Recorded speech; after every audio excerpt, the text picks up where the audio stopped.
That's say yamwakwa babiem bra Adom TV bedroom jumedi so media fear amankwa tamaklo wote nyumia eza ngiwi ya ne apon ko aka asem ni nyina doctor time da so waye krado ne wuku enso one ye ba bidi nkommo so wo hede tie nyum no mu nsem dia waka ni nyina nanso wa baidie e be say wura mu biem ne ahwede etue mu doga no pem mu ache Mejoso pa bia boko de nyanko pa do adwuma mu zo ekoso pa ayaresa na ekoso enya sam keto de nyame ase ya de bia me hu ne nyum no anam se yempon wen so maka wi nanso no obi ho a ena yeda edikan na fidi ne da Adom TV na adwuma no obona emunsam no enya sam keto a ba bia kan bo se agide wowu agide yesie no onu nko an wo de brato yale so panye jemfie bedi osun wo se wo hu bi da won ti bi da Dr. Edu jemfie wo hu ehiafo mobo Dr. Nyame Inshirawo anope wa kansam ni nyina na de meka nyina ne se wo ye gane ni ama woni nje na wo hu sepew se wonya Dr. Tam da so ewo oman mu anano fiada asembi si na ensembi se afia ebi intensi abofra ya bo no mfinhia dumienu onante da onante da ntimeka se ya wo no firi ne na yem onante da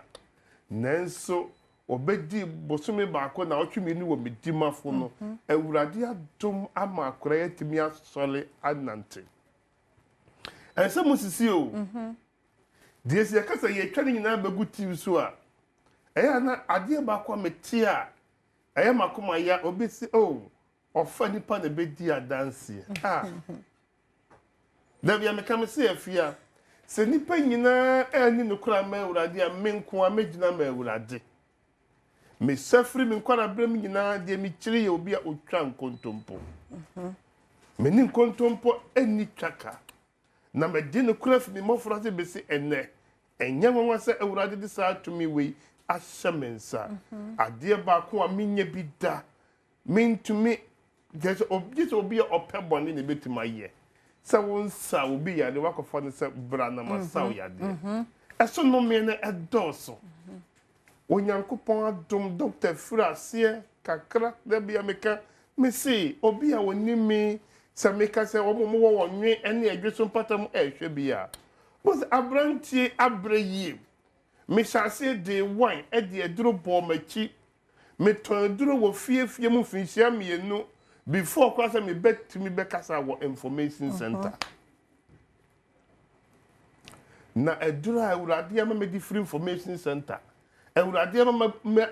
me di bag abo machi e ton fiefie mu na ababeduru seya na ye wo information center ye se wo bi beton aduro wo krom na okona oba echese eye edu papa ma ba okona beton aduro mi koye no masaba ene na kete eye edu papa because the net duro nyen okwa a onye de oma ma to aduro information center from 2014 me ton fie msa enfie miensa 2017 kura ha mitin be kasa wo information center mi nya sa akwanya no from 2017 from 2019 December and my first radio station yeah me say me kasa one of the radio station Kumasi after COVID and again nyina because me say one radio so na omo di kan to no information center nyina say ye di adanse krachi ye ndim no na aduro ye oba ye kurom ufa asantoregi kuntanse besianse maton wa asantoregi kurobi ani wa obeka se adu jamfi mameton aduro hoda anano no na aduro ya na ba ye kurom obonfa medimafo ana be pie hey no ma ye adwumaden esanse enuro na ne kurame sa atam na eyenti no ana me dia ba beduru ha men kwafo bi so omedi na me wo information center club hwe awawade a anano wo ma bi free cantamanto market buy o so doctor won ka me na me wo besianso no me ka se ma mi sa ata na me ti donaso na omoba oba se ma me no wonya stroke wonya no wakra no ma ya enko no de beda na wo no to nyama wo kantamanto wo de beda ni kurom ewo adweso besiase nensa mami ena wombe na ne ma no beji aduru eka so say stroke di ya me me ba ha ba behwe maame no na ye ko ya me ko hwe maame no na me kasa no me san kwa prepare aduru nyambo na ade cha me di aba ana me ma na aduru na ehun bi di massage nensa bibia ade ma na ade kenye me de aduru kan kwa me ko ya na nensa nifo na wontimi mpaja no wode fufu ase a oka na awurade aye nyema wo nyina ama me awo saa bre no enti na enye nwo se Medimafo efri say covid ba ya Ghana bibiduro nyina Dr. Hurudi kan besi enne emfie num on my way metaka se wutimi survive wo this country Ghana uduru bonsam jema eye easy ma so betuma so because aha din hu chen bonsam jem aha ni kura oman ye se obitimi gina ho sei no na onimu ne da onte ne nkada onko ne hoda ebetu ko ha doctor wunkuta sika kesi ya nhwew eni baabia Medimafo anopa me kwatenasia bebre wo ho a wo ba na if me kwa mitimi tumi butum eyis kasa je koye lab je ko twascan owia masamba nipa ne eduro enipa awurade na me so ma save wo mo maji wo mo nkwa ebra na wo nkura sika ne enka wawuo no empem Medimafo di wo bie die woni bie se wukura takukura sempoa sika bie no ya reject se wo sika so enti wunya eduro die woni bi kura ya ma na eduro de ko because of say ya dabia metaka me se ma fa Medimafo a mepesika Medimafo ebe gi enkwa kakrakra wade edom ye no enra na ye postu ne bi ye KNUST faculty department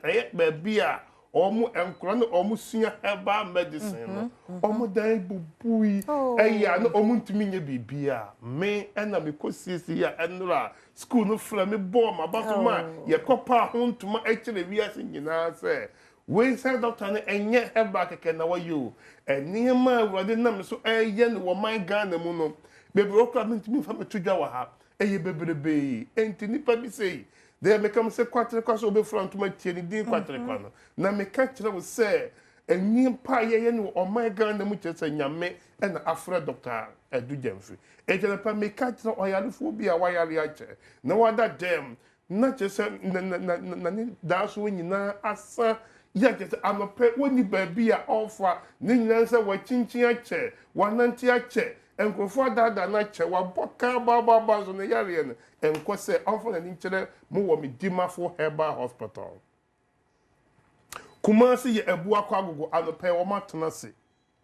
me pa cho ukoduru wo ba akoto Dr. Sami wo ho Dr. Ajema ho ka kire ne se me hwe Dr. Time that's wo Adom TV na wo se ahade wo ba what the time ebeto ne yale so gidie wawuo gidie yesie no na ontumie me ka kire some doctors na wo Kumasi dwumadi odie no anano me papa bi bai no wakasa doctor Adom ahwena man ho ato no de hen ne bai ode hen no picture tell me before and after no na me yema hyeme miss awurade nam kwala yisu di dwuma me pacho obi ehwe me anopem ye dikran se nani ehunu ade da nani we asay they me come say infidel reject wa onyakupo boss boss as on rejected with that be pm wo Medimafo Herbal Hospital Medimafo Herbal Hospital Kumasi ye bu akwa gogo enkran pokua se mayira ene me wo ha echina so metnase aye adwuma ewo Medimafo Herbal Hospital me pacho obu ho ababa akomienu o mehu doctor da upese uhu doctor ene tuwa na mobla echina so Yakopon aduma metnase anopa na me the time ato yalefo bi ayale so Yakopon aduma Friday eye premium service Friday ye premium service on obefre na wa book wa appointment eye 200 Ghana cedis difference e wa premium service mu say and no ofra yebema code ni ama time what they beba and ba appointment na me kan kire just a dance here a wo premium service no mo pim Medimafo ene bia yemfa poma ma ho anopai emfa coffee anopai enkrafo no atnas da Dr.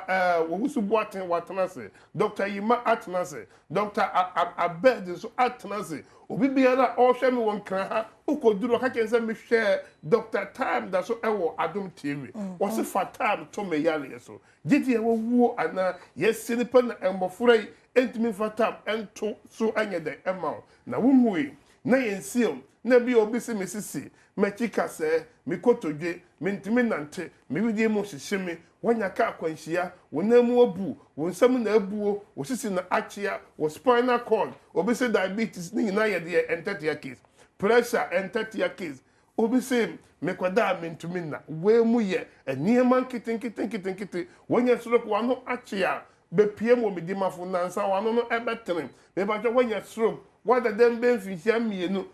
just ebi wakoba bi ase eye ase enye ba wuntumi nante obu ha onante ne na ba kumu ne na ba kumu edu enti wotu na na otwe ne na wotwe ne na ba kumu de be wotwe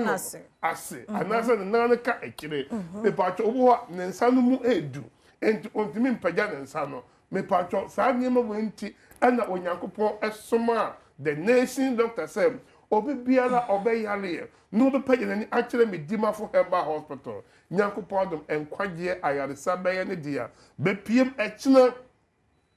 ampaya ebedwa fi say doctor ankasa so betena se echina ewo pokuase mayira edwoda bia metena se wo kumase ebua kwa agogo Monday bia me kasa metena se hospital de yentum da biara da ye friend eda ye adwuma ye ni holiday bia ewo Medimafo Herbal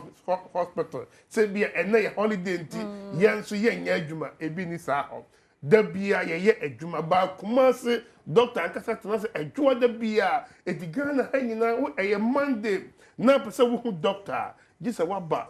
kumase ebua kwa agogo ya wada bia metena se wo pokuase mayira Friday mediatan tena se wo pokuase mayira aye premium service me pacho be PM na the nation doctor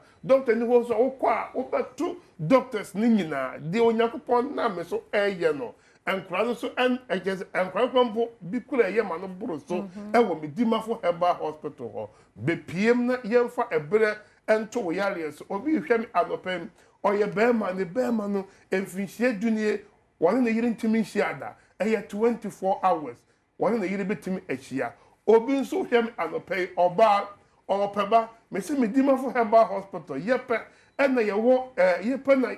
ya woduro enye numbe yibitua bi sabi di bitafrebe ati se one tot udugu wonum guna na juduminu unu wia na woni ukunu ahia muhia wia munhia biem bo so me enso na nyinse na ba betom nyinse betom wie ansa na watu ya hoka umpe wona de ba na ope ewo Medimafo Herbal Hospital be PM na doctor we pe en wo de bre eto yale so ono nko a en wo de bre eto yale so ye hu bi da ye nti bi da fibroid no ye mfa se kan etu enye agyan